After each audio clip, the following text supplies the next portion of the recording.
কিসে যেন স্ক্রিন শেয়ারে দেন। জয়রিয়া কি শুনতে পাও? জয়রিয়া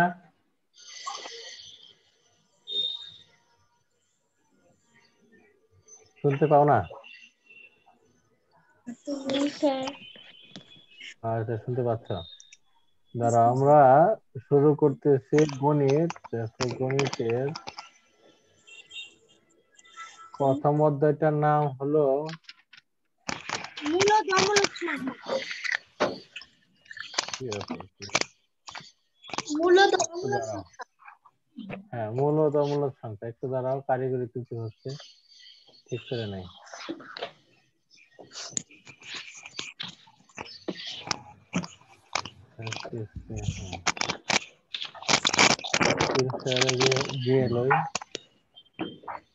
তোমরা শীটটা বের করে দেখো, আমার হাতে লেখা যে একটা শীট আছে না, ওটা বের করে দেখো, ওইটা বের করে দেখো। হ্যাঁ, দেখতেছি আমি। ওইটা বের,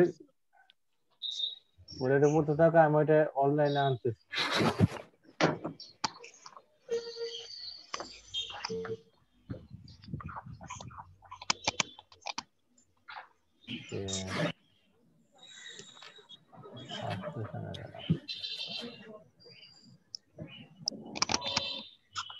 দাঁড়াও, একটু সময় নিচ্ছে। দেখো, চ্যাপ্টারের নাম হলো মূলদ অমূলদ, কিন্তু প্রথমে আমরা যেটা শিখবো সেই বিষয়টার নাম কি? বর্গ এবং বর্গমূল। বর্গ এবং বর্গমূল। তোমাদেরকে কিন্তু বলছিলাম যে একে থেকে কত পর্যন্ত বর্গ সংখ্যাগুলো যেন মুখস্থ করতে, 20 পর্যন্ত, তাই না? 6 মনে হয় মুখস্থ করাইছিলাম। হ্যাঁ, ওগুলো আমাদের এখানে একটু বিস্তারিত পড়তে হবে। নেট একটু স্লো, এখানে আসতেছে না। হ্যাঁ, সমস্যা না, আমরা এই থেকে দেখে নেব। না, এখানে দেখো, এটা স্ক্রিন শেয়ারে আনতে হবে আবার। ইটলি তো মনে হয় ক্লাসে আসে নাই।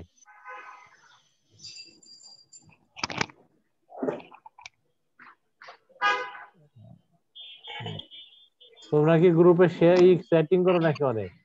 ঐশিনা আম্মু বললো যে চ্যাট করে। না sir. Happy new year, happy new year.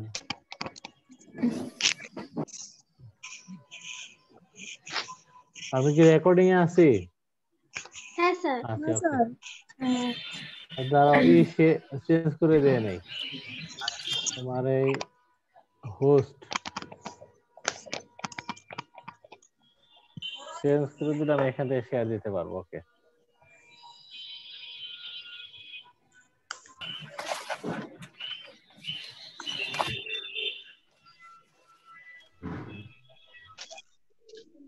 নেভারই আসে কেন?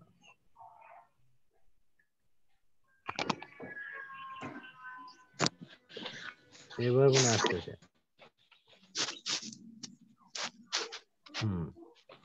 দেখো, অধ্যায়ের নাম লেখো, প্রথম অধ্যায় মূলদ এবং অমূলদ সংখ্যা। মূলদ এবং অমূলদ সংখ্যা, অমূলদ সংখ্যা লিখেছো? হ্যাঁ। আচ্ছা, দেখো, মূলদ এবং অমূলদ লিখে দেখো, এই যে আমি যেভাবে লিখছি সেভাবে আগে লেখো। প্রথমে লেখো, হ্যাঁ, মূলদ অমূলদ। আর আমরা এই মূলদ অমূলদ চ্যাপ্টারটা প্রথমে পড়বো বর্গ এবং বর্গমূল, এটুকু লেখো। বর্গ এবং বর্গমূল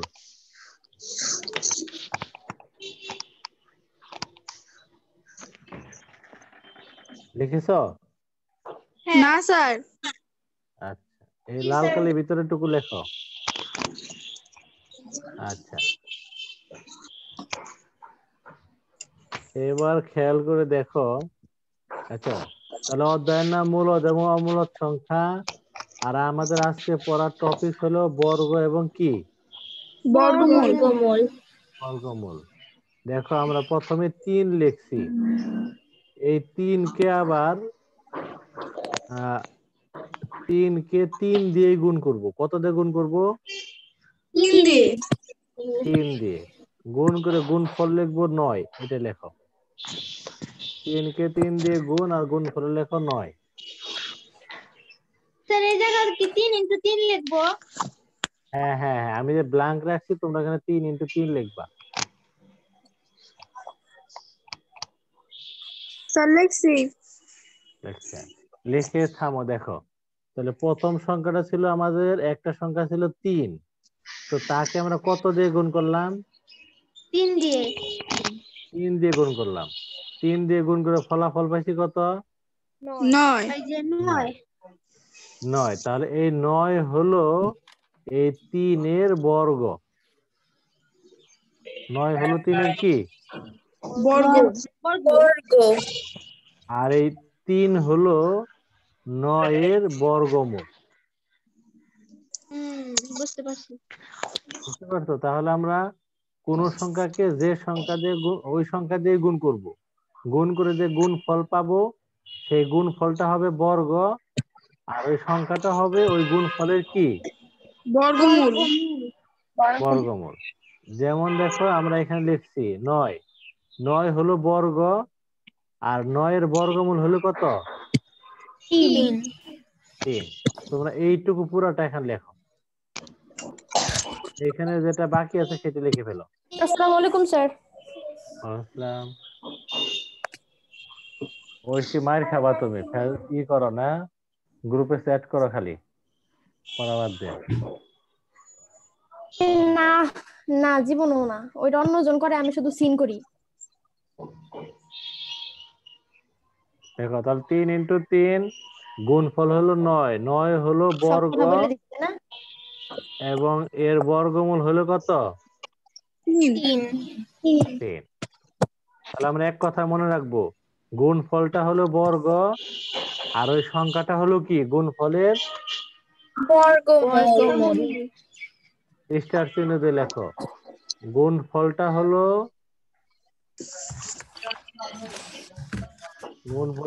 বর্গ, এবং সংখ্যাটি হলো গুণফলের বর্গমূল।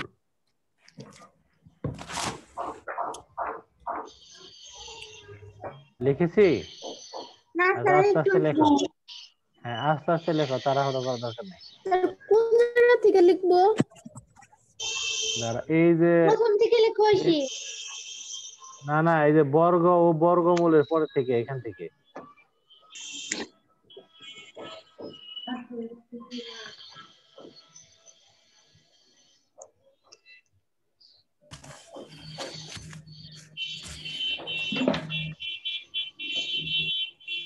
স্যার লেখা শেষ। আচ্ছা ঠিক আছে। ওকে, খেয়াল করো, আমি আবার বলতেছি। দেখো 3 কে আমরা 3 দিয়ে গুণ করছি, গুণফল পেয়েছি কত? 9। তাহলে এই গুণফলটা হলো এই 3-এর বর্গ, আর এই 3 হলো 9-এর বর্গমূল। এই জন্য আমরা লিখছি গুণফল হলো বর্গ, এবং আর ওই সংখ্যাটি হলো গুণফলের বর্গমূল। সংখ্যাটি হলো গুণফলের বর্গমূল। ঠিক আছে? আচ্ছা, যার বাসায় গন্ডগোল সেটি মিউট করো। এইবার তোমরা এই সংজ্ঞাটা লেখো, এইবার সংজ্ঞাটা লিখে তোমরা বুঝতে পারবা। এই সংজ্ঞাটা লিখে এই পুরো উদাহরণটাও লিখে ফেলো, তাই আমার একটু বোঝাতে সুবিধা হবে। সাইমা কি আসছে ক্লাসে? সোয়া আসছে।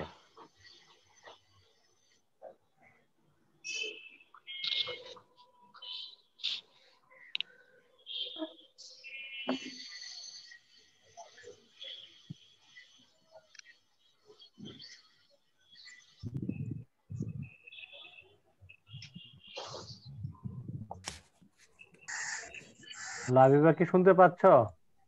জি স্যার। আর তোমরা এর পরবর্তী ক্লাস থেকে শুরু করে অবশ্যই তোমরা ক্যামেরা অন করে রাখবা।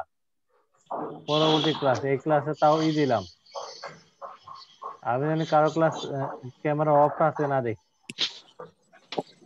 সব ক্যামেরা অন রেখে ক্লাস করবা পরের ক্লাস থেকে।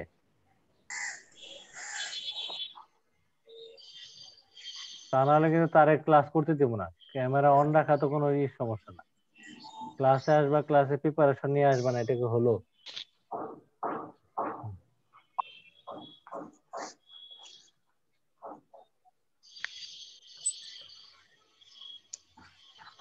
সংজ্ঞা এবং উদাহরণ লিখলে অটোমেটিক্যালি বুঝে যাওয়ার কথা, তারপর আমি আবার বলে দেব।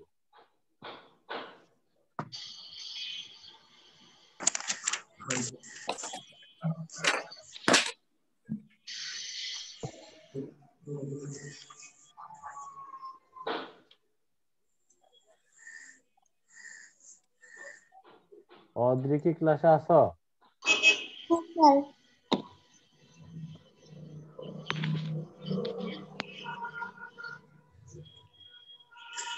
স্যার লিখছি। যার যার আস্তে আস্তে লেখো, যার যার লেখা শেষে হাত তোলো, তাই বুঝবো।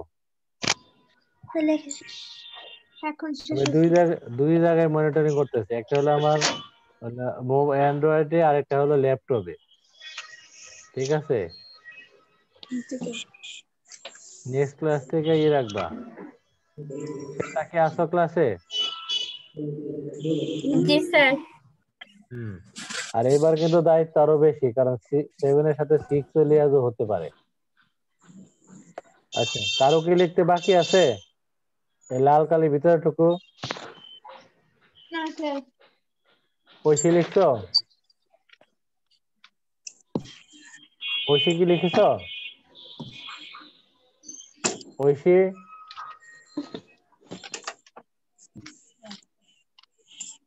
ঐশী কথা বলো না। ওকে, ঠিক আছে। দেখো, আমরা একটু বোঝার চেষ্টা করি কি লিখছি। কোন একটা সংখ্যাকে সেই সংখ্যা দ্বারা গুণ করব, গুণ করলে যে গুণফল পাওয়া যাবে তাকে, মানে ওই গুণফলটাকে ওই সংখ্যার কি বলা হবে? বর্গ। বর্গ। এবং যে সংখ্যাটাকে তুমি গুণ করছো সেই সংখ্যাটিকে বলা হবে, সেই সংখ্যাটিকে গুণ ফলের কি বলা হবে?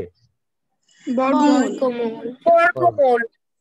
যেমন আমরা 2 কে 2 দিয়ে গুণ করছি, ফলাফল পেয়েছি 4।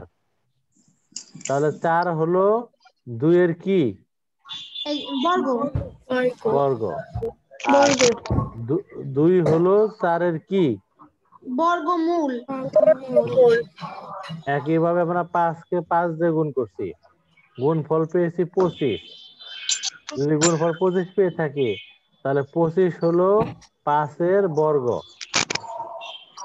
আর 5 হলো 25 এর বর্গমূল। মূল। তোমরা তোমরা সবাই যার যার ইচ্ছা মতো একটা উদাহরণ দাও। যার যার ইচ্ছা মতো উদাহরণ দিয়ে আমাকে বলো। আসসালামু আলাইকুম স্যার। আসলাম। তিতলি, এত লেট কেন? স্যার কয়টা করে দিব? লেখা শেষ। একটা দিলে হবে। স্যার লেখা শেষ। ওকে, ওই নিশি বলো কি লিখছো? জি স্যার বলতেছি। 7 গুণ 7 ইকুয়াল টু 7 স্কয়ার সমান 49। 49-এর এই মানে 7-এর বর্গ হচ্ছে 49, আর 49-এর বর্গমূল 7। 7। জোহরা একটা বলো উদাহরণ, কি লিখছো? 6 গুণ 6 সমান 36। 6-এর বর্গ 36, 36-এর বর্গমূল 6। হয়। লাবিবা একটা বলো। 9 লাবিবা। গুণ 9 গুণ 9 সমান 81।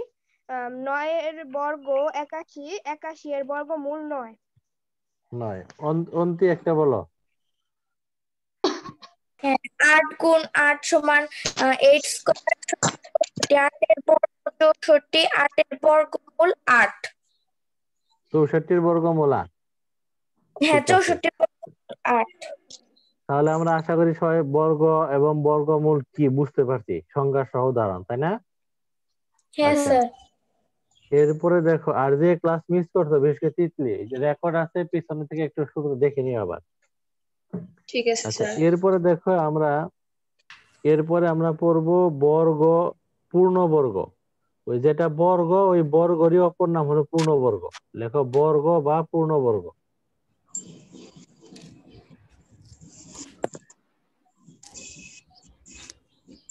লিখছো? লিখে এইটুকু তোমরা উঠাও। এই না হুম।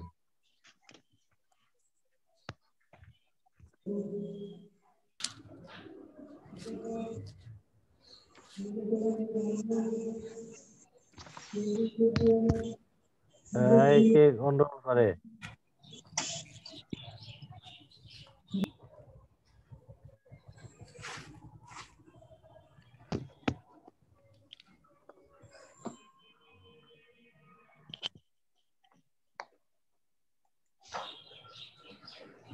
ঐশীর বান্ধবী গেছে কই? বিকালেও কোচিং না? হইতে পারে, আমি জানি না। আচ্ছা, যে দৌড়াদৌড়ি করে পোলাপান গুলা, করোনার মধ্যে একটু স্বস্তি রেখে থাকবো তার। আচ্ছা, যার যার লেখা সেটা লিখছো? সোয়া লিখছো? সোয়া কি লেখা শেষ? হ্যাঁ স্যার। ওকে, ঠিক আছে। জোয়ারিয়া? বুঝলাম যে ওই পড়াগুলো নাকি সুবিধা। এই জোয়ারিয়া লেখা শেষ? জোয়ারিয়া? জোয়ারিয়া জি কথা বল। স্যার। ওকে, ঠিক আছে। আচ্ছা দেখো, বর্গ, পূর্ণবর্গ আসলে বর্গরই আরেকটা নাম আর কি বলা। কি দেখলাম আমরা? দেখো, আমরা আগে তো সংখ্যাকে বর্গে রূপান্তর করছি, এবার একটা, হ্যাঁ, কোন একটি সংখ্যার বর্গ বের করছি। এবার আমরা ওই বর্গ সংখ্যাটিকেই ভেঙে লিখবো, বর্গমূল আকারে লিখবো। দেখো, 4কে আমরা ভেঙে কি লিখতে পারি? 2 × 2, তাই না? সমান কি হ্যাঁ। 2 স্কয়ার। তাহলে 4 হলো 2 এর কি বর্গ? বর্গ। পূর্ণবর্গ। একইভাবে 169 হলো 13 কি পূর্ণবর্গ। পূর্ণবর্গ। পূর্ণবর্গ। অর্থাৎ পূর্ণবর্গ। 4কে এবং 169কে আমরা দুইটা সংখ্যার গুণফল আকারে, একই সংখ্যার গুণফল আকারে বের করতে পারছি। এই কারণে এই 4 আর 169 হলো কি পূর্ণবর্গ। এই কারণে আমরা লিখছি এখানে 4 এবং 69 হলো বর্গ সংখ্যা বা কি পূর্ণবর্গ। পূর্ণবর্গ। তাহলে দেখো, কেন এটাকে পূর্ণবর্গ বললাম? আমরা কিন্তু 15 কিভাবে লিখতে পারতাম? 5 × 3, তাই লিখতে পারতাম না? হ্যাঁ। হ্যাঁ। এখানে 15 হলো দুইটা সংখ্যার গুণফল, কিন্তু 4 দেখো, 4 হলো দুইটা একই সংখ্যার গুণফল। 169 হলো দুইটা কি একই সংখ্যার গুণফল। একই সংখ্যার গুণফল। হ্যাঁ, দুইটা ওই একই সংখ্যার গুণফল যদি হয় তাহলে সেটা ওই সংখ্যাটা হবে কি পূর্ণবর্গ। হ্যাঁ। ঠিক আছে? যেমন আমরা 49, এটা 7 × 7 এর গুণফল। আবার আবার 50, 64, 8 × 8। 50 কিন্তু 2 × 25 × 2 এর গুণফল। তো 50 ও দুইটা সংখ্যার গুণফল, কিন্তু 50 কি পূর্ণবর্গ? না, না, না। কারণ এটা ভিন্ন ভিন্ন দুইটা সংখ্যার গুণফল। ভিন্ন ভিন্ন দুটি সংখ্যার গুণফল। ঠিক আছে? এই কারণে এইটা হলো পূর্ণবর্গ সংখ্যা, অর্থাৎ যে সংখ্যাকে দুইটা একই সংখ্যার গুণফল আকারে কি করা যায়, প্রকাশ করা যায়। ঠিক আছে? আচ্ছা, হ্যাঁ। এটাকে আমরা সূত্র সংজ্ঞা আকারে লিখছি।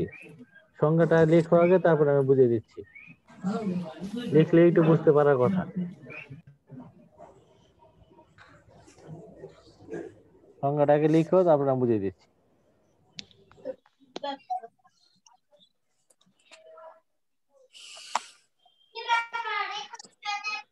এই যাদের বাসা গ্যাঞ্জাম, একটু মিউট করো।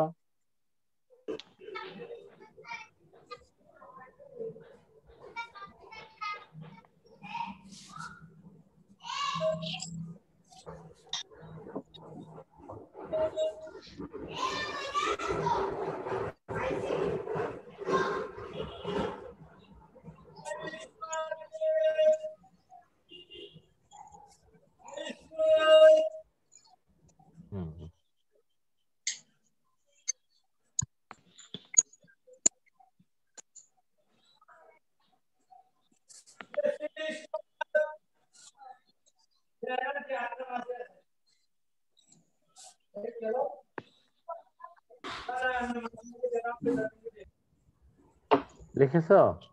হ্যাঁ স্যার। আচ্ছা, লাবিবা পৈরো কি লিখছো? লাবিবা অথবা অদ্রি? স্যার বলবো? স্যার আমার লেখা বলো। শেষ। অদ্রি বলো। হ্যাঁ। কোনো একটি স্বাভাবিক সংখ্যাকে যদি অন্য একটি স্বাভাবিক সংখ্যার বর্গ আকারে প্রকাশ করা যায় তাহলে ওই সংখ্যাকে বর্গ সংখ্যা বা পূর্ণ সংখ্যা বলে। পূর্ণবর্গ সংখ্যা বলে। আর পূর্ণবর্গ সংখ্যা বলে। তার মানে দেখো আমরা 4 কে 2 এর কি আকারে প্রকাশ করতে পারছি? বর্গ আকারে। বর্গ আকারে। 169 কে কার বর্গ আকারে প্রকাশ করতে পারছি? 13 বর্গ আকারে। হ্যাঁ, এই কারণে 4 এবং 69 হলো কি? পূর্ণবর্গ সংখ্যা। পূর্ণবর্গ সংখ্যা। তোমরা এখন 2টা উদাহরণ দাও দেখি আরো নিজেদের মতো করে।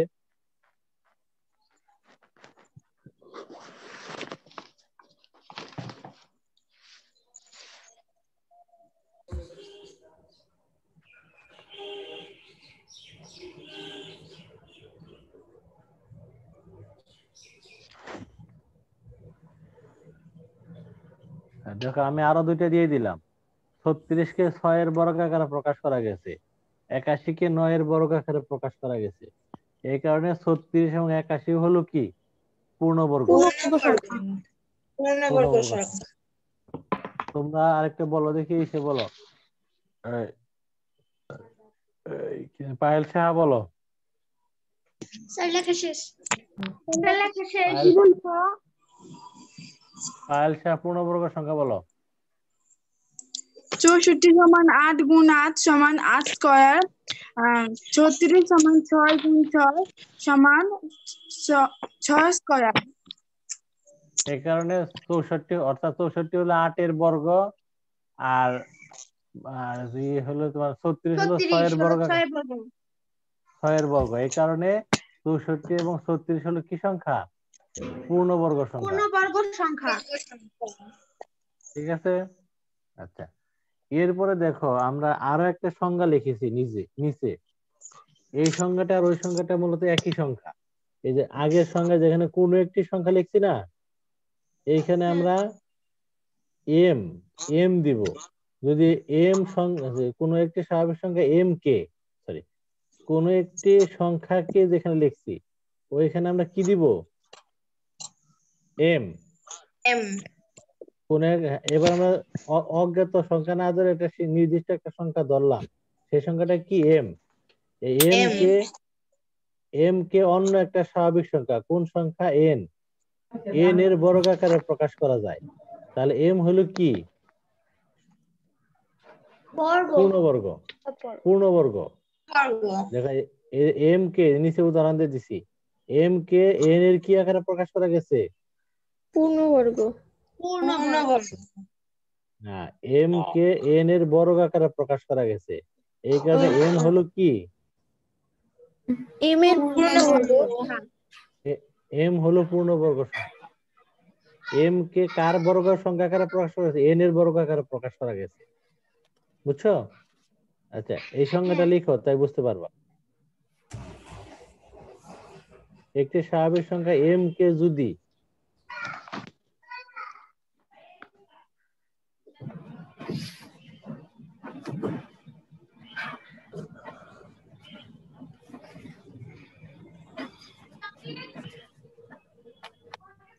স্যার তবে এম কে বর্গ সংখ্যা এবং তারপরেরটা কি এম লিখছেন না? এম কে বর্গ সংখ্যা, এম সংখ্যাগুলোকে পূর্ণবর্গ সংখ্যা বলে। এম এর যত সংখ্যা আসবে সবগুলো পূর্ণবর্গ সংখ্যা।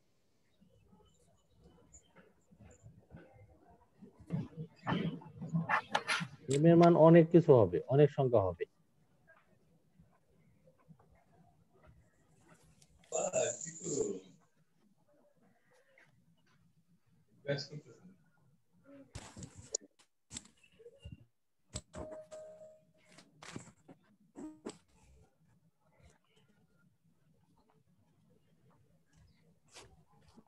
লেখা শেষ হলে একটু শব্দ করো কেউ।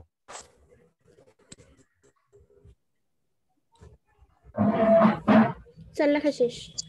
স্যার লেখা শেষ। আমার লেখা শেষ। ওকে, ঠিক আছে। তাহলে এক কথা মনে রাখবা, কোন একটা সংখ্যাকে যদি অন্য সংখ্যার বর্গ আকারে প্রকাশ করা যায়, তাহলে ওই সংখ্যাটি হলো কি সংখ্যা? পূর্ণবর্গ সংখ্যা। বর্গ সংখ্যা। পূর্ণবর্গ সংখ্যা, ঠিক আছে।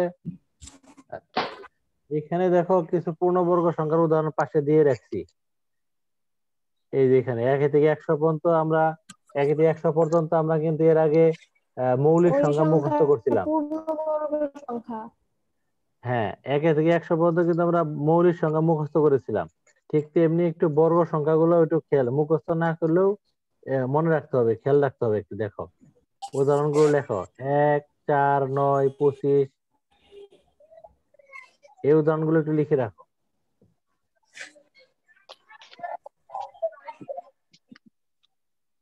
স্যার লিখেছি। তাহলে আমরা বর্গ সংখ্যা কি সেটা বুঝলাম, পূর্ণবর্গ কি সেটা বুঝলাম, তাই না? আচ্ছা, এইবার দেখো আমরা পূর্ণবর্গ সংখ্যার কিছু বৈশিষ্ট্য, কারণ 1 থেকে 100 পর্যন্ত আমরা ছোট সংখ্যা বিধায় কিছু মনে রাখতে পারলাম, কিন্তু পূর্ণবর্গ সংখ্যা তো আরো অনেক আছে, সেগুলো তো আমাদের মনে রাখা, মুখস্থ রাখা সম্ভব না, তাই না? তখন তাদেরকে আমরা এটা বৈশিষ্ট্য দিয়ে মনে রাখতে হবে। সেই বৈশিষ্ট্যগুলো কি তোমরা লেখো, পূর্ণবর্গ সংখ্যার বৈশিষ্ট্য একটা একটা করে লেখো, তারপর আমি বুঝিয়ে দিচ্ছি।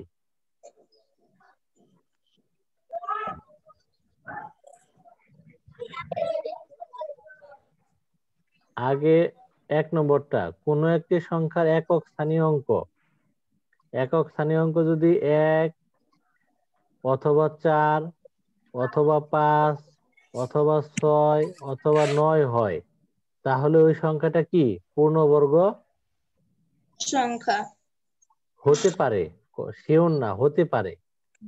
যেমন আমরা উদাহরণ লিখছি এখানে,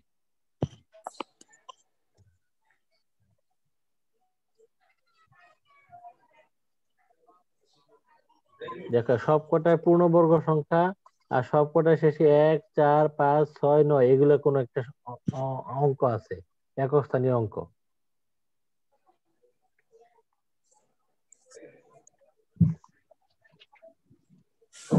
লিখেছো? হ্যাঁ স্যার। আচ্ছা, এটা আস্তে আস্তে লেখো সবাই।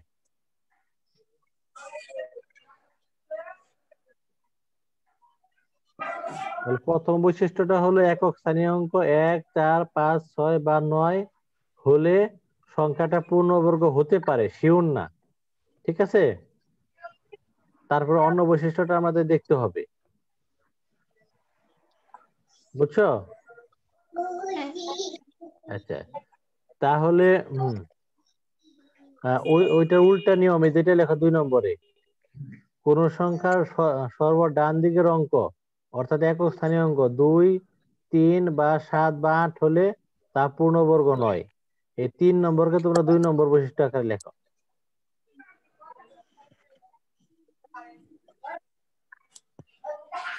যে সমস্ত সংখ্যা শেষে আমরা 2, 3, 7, 8 পাবো, সে সমস্ত সংখ্যা কোনোভাবে কি হবে না, পূর্ণবর্গ সংখ্যা হবে না। হবে না, পূর্ণবর্গ হবে সংখ্যা না। হ্যাঁ, স্যার এই 3 নাম্বারটা 2 নম্বরে লিখবো। হ্যাঁ হ্যাঁ, 3 নম্বরটা 2 নম্বরে লেখো। দেখো 1 নম্বরে যেটা বলছে, এই 2 নম্বরে তার উল্টে। একে হলো তোমার একক স্থানীয় অঙ্ক 1, 4, 5, 6, 7, 5, 6, 9 হলে পূর্ণবর্গ হতে পারে। তার মানে কি 2, 3, 7, 8 থাকলে পূর্ণবর্গ কি হবে না? হবে না। হ্যাঁ হ্যাঁ, তারপর এই 3 নম্বরটাকে 2 নম্বরটাকে 3 নম্বরে লেখো। কোন সংখ্যা ডান দিকে জোড় সংখ্যক শূন্য হলে ওই সংখ্যাটা পূর্ণবর্গ হতে পারে। যেমন দেখো এই যে জোড় সংখ্যক শূন্য আছে, দুইটা দুইটা করে শূন্য।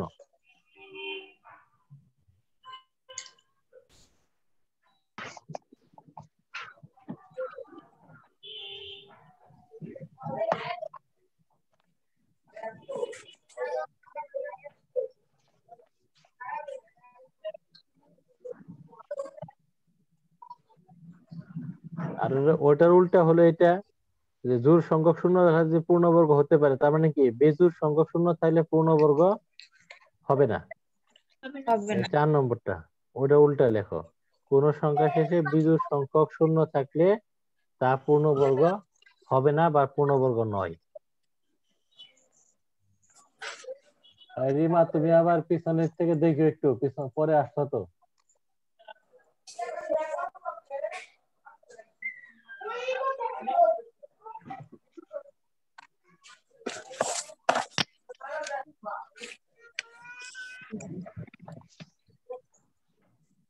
সবগুলো নিয়ম লিখে ফেলো।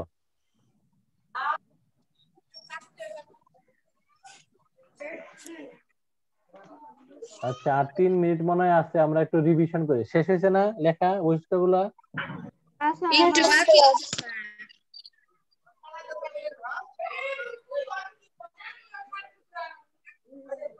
দেখো আমরা দ্বিতীয়বার কল দিয়ে বিজ্ঞান আর আইসিটি পড়াবো, তোমরা দ্বিতীয়বার জয়েন করে একটু।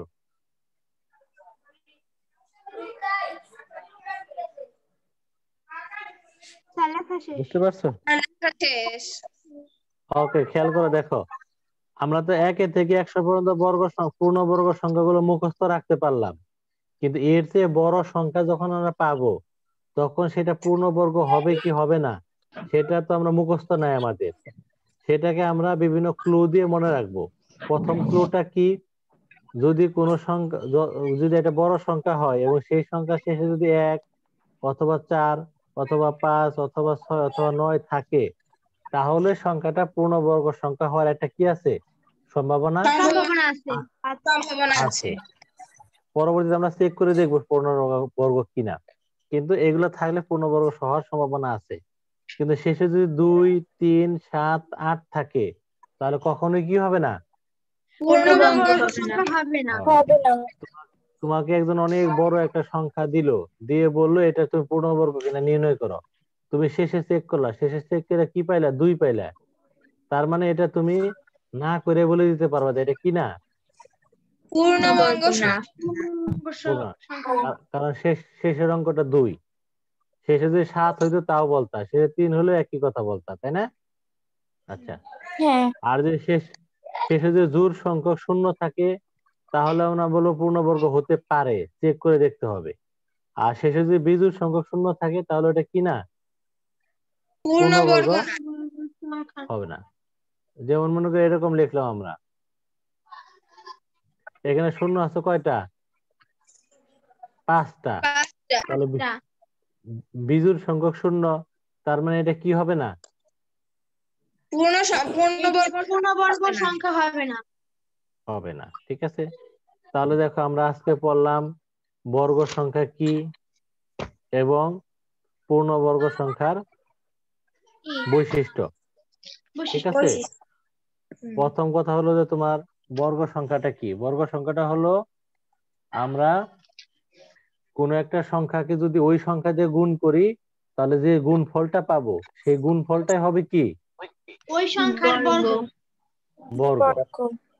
আর পূর্ণবর্গ কোনটা, কোন একটা সংখ্যাকে যদি আমরা অপর একটা সংখ্যার বর্গ আকারে প্রকাশ করতে পারি, তাহলে ওই বড় সংখ্যাটা হবে কি সংখ্যা, পূর্ণবর্গ সংখ্যা। যে কথাটা ভালো মতো খেয়াল রাখতে হবে, হ্যাঁ। আচ্ছা, আর পূর্ণবর্গের আরো কিছু বৈশিষ্ট্য আমরা দেখছি, তাই না? শেষে 1 থাকলে হতে পারে, শেষে 2 থাকলে হবে না, এরকম।